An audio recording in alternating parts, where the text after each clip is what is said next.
Welcome to another edition of the UN Delivering as One podcast. And I'm privileged to invite and introduce Melissa Fleming, the Under-Secretary General of the United Nations for the Department of Global Communications, a lady with an illustrious background who started off as a journalist in her early life and then went to work at the OSCE, subsequently at the International Atomic Energy Agency.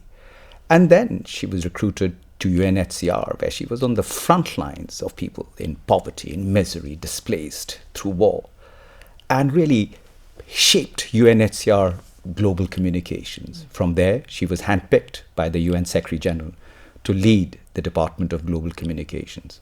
A very warm welcome, Melissa. Delighted to have you here. It's been a while. We last met in Kenya and then in New York briefly in your office. But you've really been charting a new trajectory for the United Nations and made the United Nations an extremely visible entity. So, warm welcome. I don't think I could get a warmer welcome. Thank you so much, Sid. It's so great to see you here in China. Delighted to have you here. So, Melissa, let's dive straight in. You've had an illustrious career and you've been, into the trenches as well. And you've been storytelling. You've been telling the story of people and you've really taken it down to personalities. You brought out issues, with a level of poignancy which is exceptional. What is it in your background that drove you to doing this?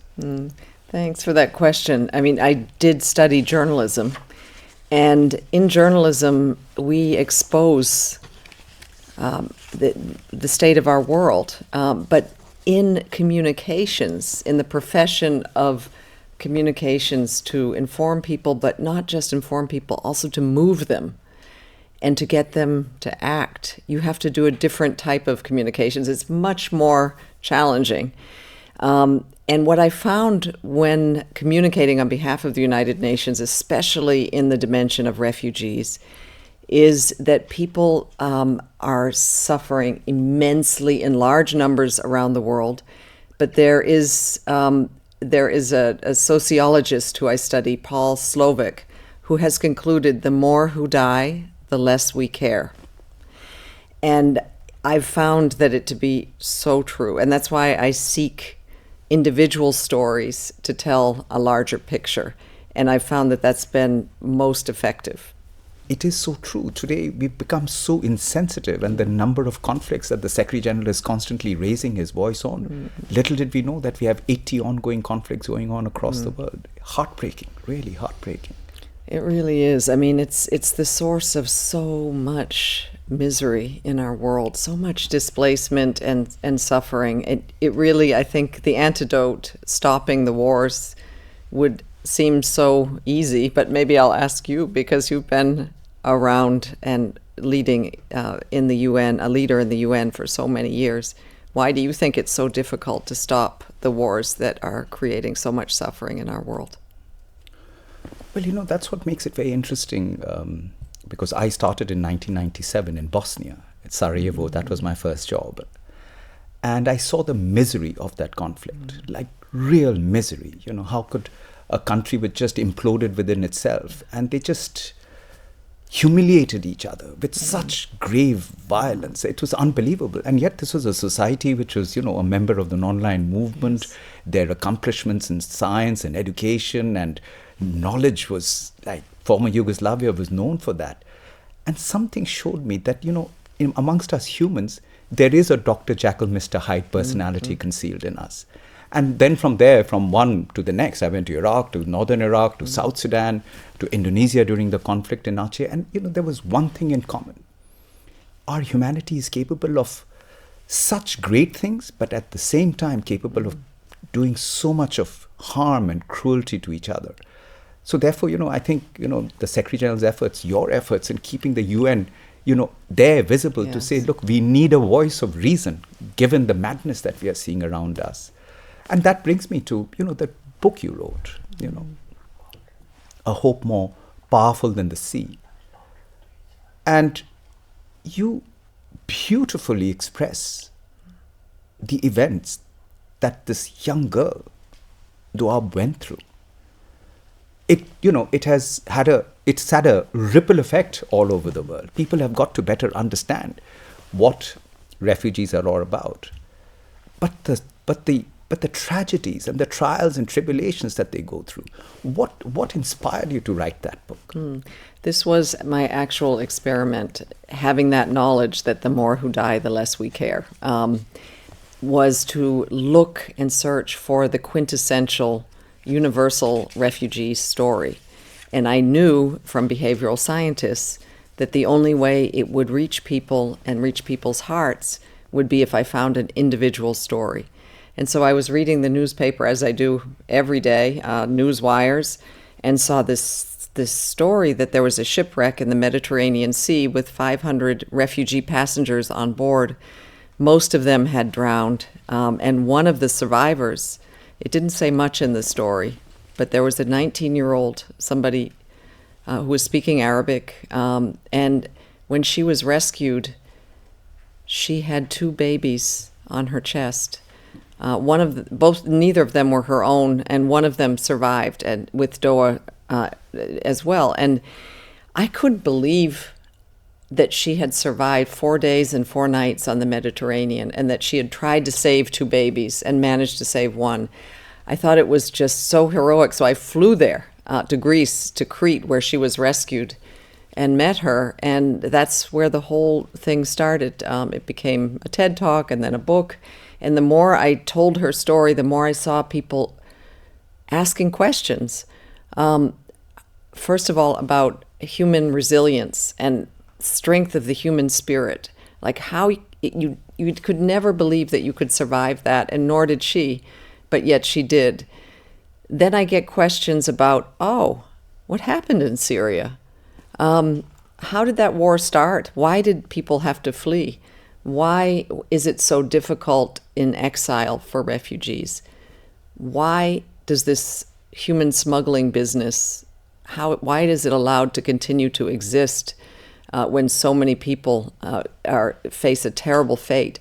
And then finally, why do people take such dangerous journeys in search of a better life? And why can't we give them that life? For me, it's a formula for how to communicate the vastness of the suffering that so much of humanity is going through in an effective way. No, I think it's such a magnificent book. Well, I just launched yesterday here at the Beijing Book Fair. Oh, yeah? The Chinese version. Oh, fantastic. It's the second time around. There's a new publisher, and we had a book launch. It was so well attended. Fantastic. And tomorrow, or today, I believe, we might release this podcast on World Refugee Day. We're having an event to launch the Chinese version at the iconic. Yeah, I'm looking forward. I'll be there. You'll tomorrow, be there. Yes. And just to say that also in China, thanks to my friends here, who were so inspired by the book and publishing, there is going to be a children's book, an adaptation. It's called The Other Side of the Sea. And it will be hopefully published in the coming months, and children around China, there were actually other publishers who were expressing interest, hopefully around the world. Small children will have a chance to learn about the refugee experience through this book. Fantastic. And which is what we need, the future generations to protect humanity, since our generation, our previous generations haven't necessarily done that so well. And I think to choose not professions that have a purpose. Right. I think that's the kind of, if we could get more young people to decide, maybe I won't go into finance or consulting. Public service. Maybe I will service, yeah. put my mind and my education to helping humanity. Yeah. And Melissa, what puzzles me is, I used to be serving I did 2 tours in Iraq, 97 to 2000, and then subsequently from 2007 to 2009.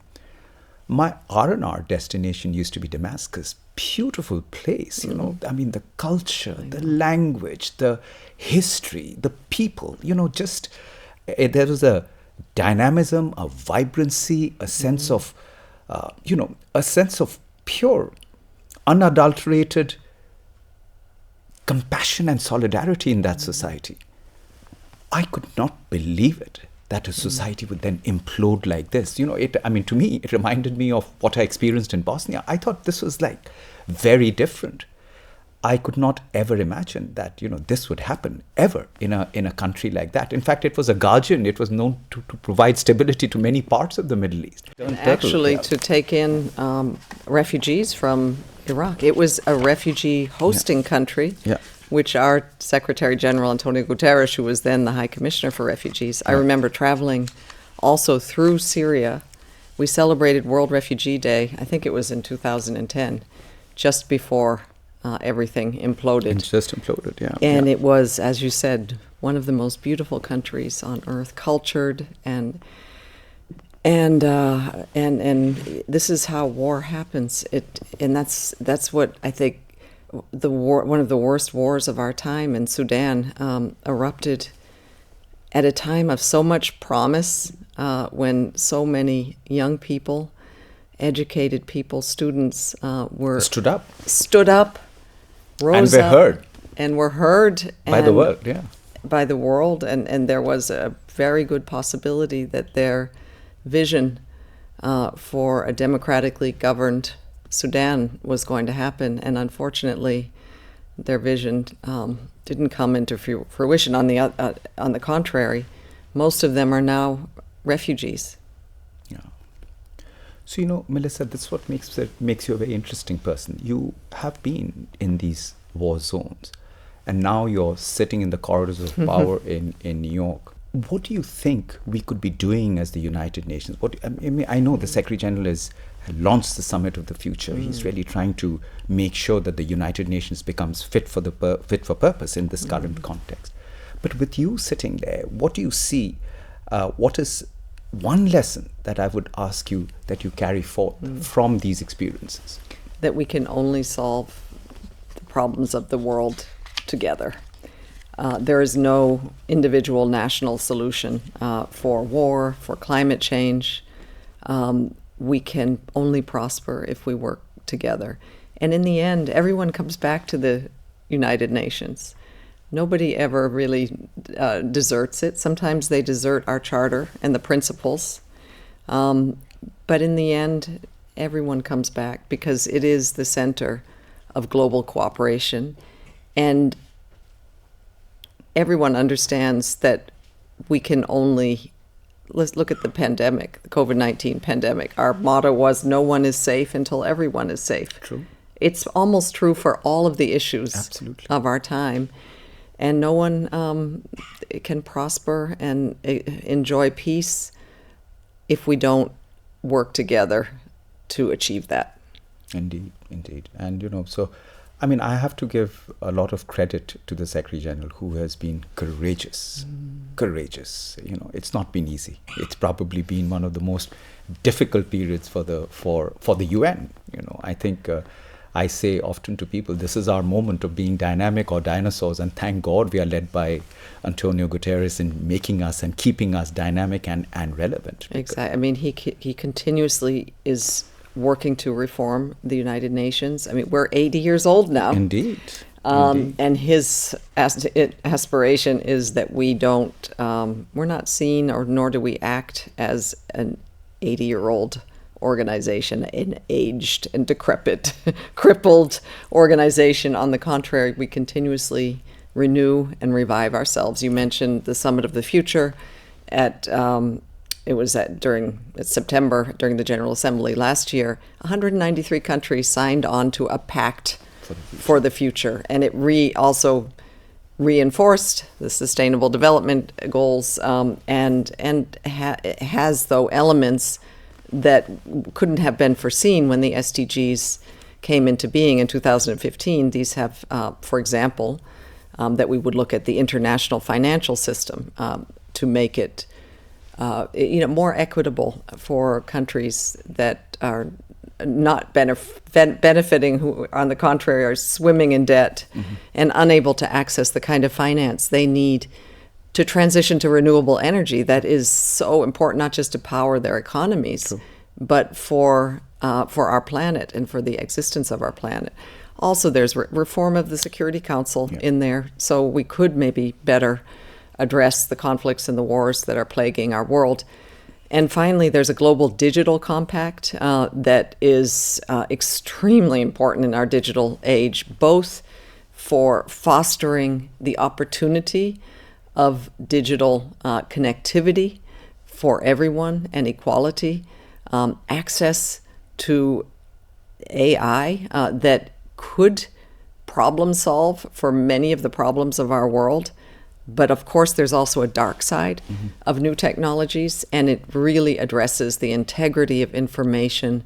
It works, it has a formula and a blueprint for how we can better govern our technologies that are double-edged. True, very true. And I know how hard the Secretary General has persevered to try and get an accord around AI governance, which has not been easy. I'm aware of that. Yes. So, Melissa, tomorrow's World Refugee Day, and it has a particular, meaning to me. I come from a refugee family. My family, when India was partitioned, my father's family had to flee Bangladesh because of the violence that broke out, the internecine violence that broke out.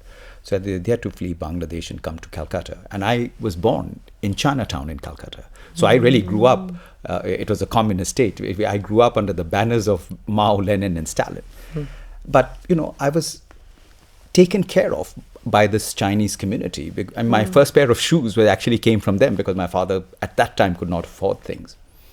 So not every even refugee a pair day, of shoes. Yeah, and going to boarding school because the boarding school required I had those pair of shoes. And a neighbor to our house was a shoemaker, and Mr. Lee, who I think they are still there in Calcutta. It's intergenerational. But so for me, World Refugee Day every day, every year has a meaning because it kind of brings me back to that starting point in my life. So tomorrow, your timing of being here is great. And we are seeing the dismantling of UNHCR virtually, of IOM for migration. It is just falling apart. What hope can we give to these people now? Have we abandoned them? What is it that we could do? And you're here in China, one of the most important countries in the Security Council, a very important member state. What is your message to the Chinese government as well? What can we do to make sure that the spotlight is not taken off these highly vulnerable people who have become refugees, not by a choice that they made? Well, this is what this pillar of the United Nations stands for, the humanitarian and the human rights pillar, is that every human person, it's in our charter, has a right to live in dignity. And that's what our humanitarian system works for. Right now, as you just mentioned, our humanitarian organizations, UNHCR, the World Food Program, the International Organization for Migration, UNICEF, UNAIDS, they're facing dramatic funding cuts, which has resulted in them being forced to let go so many of its staff. And the best-in-class staff, the best, seasoned the best professionals who have so much experience and are working directly to help people on the ground, lift them up. Lift them up. Give them shelter. Give them some food. Give them just the basics so that they can survive and perhaps even thrive, which is every person's right. So we're really, really worried about the impact of these funding cuts on the humanitarian system. And so we're advocating to governments, to the private sector, to individuals to inform themselves and also just to help us uphold this humanitarian system that is, it is for the sake of humanity. It's there to help people all over the world, simply that. But it also has another added effect. It provides stability. Of course. It provides a system, we're talking about refugees, where 70% of the world's refugees are being hosted by neighboring countries. Many of them are displaced in their own countries. they want to be close by. The neighboring countries are extremely generous to host them. You were in Kenya. You were based in Kenya. True. I don't know how the numbers now of refugees that they generously host over decades, but they don't have the means to, to keep them fed and educated, and that's where the system comes in. Their vaccines, all of these things is what the UN provides. If we can't help them anymore, people will move on. They'll move to other countries. Yeah. And this is one of the most sensitive areas, as we see in Europe and in the United States. True.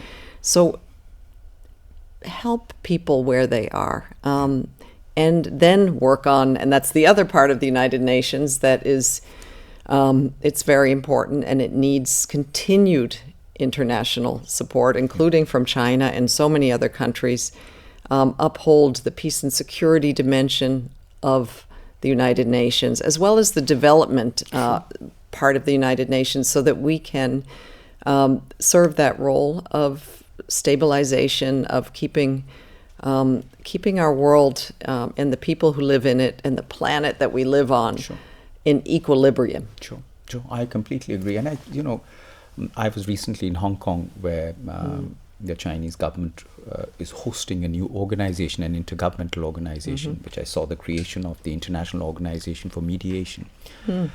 And I see this echoes very well, particularly at this time. So I congratulated the Foreign Minister Wang Yi, for having galvanized this effective way of bringing countries together to see. I think over 30 member states have signed up. But I think we need much more dialogue, much more mediation, because finally, even in Kenya, what I realized was the refugee situation also became intergenerational. Yes. They're there for They're decades. Great-grandchildren. Exactly. How can we now find durable solutions for them to return to their place of origin, where they're coming from Somalia in a state of instability, they're coming from South Sudan in a state of instability? I just think we have to change this narrative. The contours of peace building has to change. Something has to change, because otherwise it is forever. It's virtually forever they are in that situation. And, I just think we just have to find a new narrative, a new architecture. So I'm hopeful that, this organization which has come up in Hong Kong can actually give some velocity to this whole issue of mediation. And hopefully that at the UN headquarters, particularly in the Security Council, there is, a little more solidarity, a little more humanity, and a little bit more purpose to bring this world back, which is virtually on the brink. Virtually on the brink. Well, UNHCR, and over the decade, every single year when they do their annual Global Trends report, the number always grows. And this year it's 122 million people forcibly displaced. Post the Second World War. But there was a bit of good news in there, and that is that 2 million of the something like 12 million Syrian refugees who had fled and who've been in exile for something like 14 years, 2 million have returned home. Oh, wonderful. In just a short period of months. Now, the more, if the UN had the funds to be able to rehabilitate homes, to reconstruct, to help the government rebuild social services, there would be even more returns. And a kind of guarantee, or at least more of a guarantee of a longer-term stability as the country transitions away from autocracy and hopefully into democracy. So there are some good news stories there, and we need to grasp onto them and use them as models and examples. Indeed. So, Melissa, as we look at the vast number of young people across the world, and China has a huge number of young people, highly educated, ambitious, part of a country where they feel a deep sense of pride. I traveled to different parts of China. This is a country which lifted over 750 million people out of abject poverty in 4 decades. Last 10 years, they lifted over 100 million. There's I associate abject poverty with indignity, because I've seen it firsthand, experienced it, but also seen it in the different parts of the world that I've served in while with the United Nations. What would be that message you want to give to the young people here? Because they have the education, they have the skills, they are transforming the country in a way that we've not seen, from startups to science, engineering, technology, I mean the STEMs, they are. What is it that you would tell them in terms of this young people and future generations, this outcome from the Pact of Summit of the Future, that they can do to help make the world a better place? Well, there's a book out by a Dutch historian. It's called Moral Ambition, and what he is urging, and he studies the people who have changed the world over time for the better, and he's urging young people to consider the professions that they take on. And I think I completely agree with them, because having interviewed also for my podcast people who work in the UN system, if you choose a profession that helps others, you're living a life of purpose. And that life of purpose is so gratifying, because it does benefit our society, and it will fulfill you in a way that other professions might not. I think it was something like, in their survey, 40% of people who were had highly educated and had gone on to whatever jobs said that their jobs had no meaning, even if they were earning lots of money.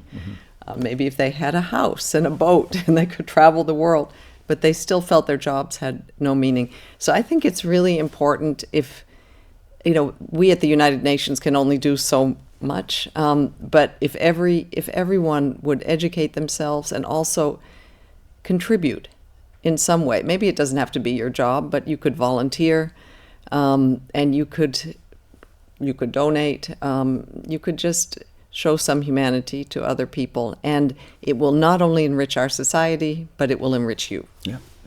In fact, I've been talking to some of the universities here, like Tsinghua, Peking University, etc. I said, the Americans had a really good model in the Peace Corps. It's a fantastic model. They are the vanguard of humanitarian action. Go to remote villages and teach people and bring them skills.